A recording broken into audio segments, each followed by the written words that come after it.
सूरज, बोला ना big boss. आता घरामध्ये कसं वाटतंय तुम्हाला? आज पहिला छलक वाटत नाही हो बिग बॉस. असा आपण असं समजत नाही त्याला डोकं चालत नाही बिग बॉस. लय बेकाले. सूरज, बोला ना बिग बॉस. आपल्याला घनश्याम बद्दल काय वाटतंय? मी घनश्याम बद्दल एकच सांगणार बिग बॉस. घनश्याम जेवढं तुझं पोत आहे ना पोत तेवढं निकीच होत आहे होत.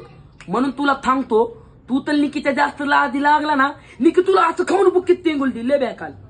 आणि बिग बॉस घनश्याम हिकलचं तिकलं कळतो, लाव्या कळतो. मी घनश्यामला अजून एक गोष्ट सांगणार आहे, तू तर जास्त लाव्या केल्या ना, तुला आता मी बुकीत टेंगुल दिल खाऊन ले बेकाले.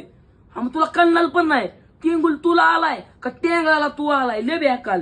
तुम्हाला तर माहिती आहे बिग बॉस आपला प्यातल ले बेकाल 100 झलक्यू बुकीत टेंगुल वर पाचची खाऊन. हो सूरज, बोला ना बिग बॉस. आपल्याला आपल्या आईसाठी लढायचं आणि जिंकायचं आहे.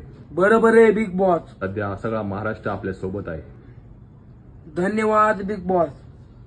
आपण येऊ शकता. ओ मरी माता शिव शंभो हर हर.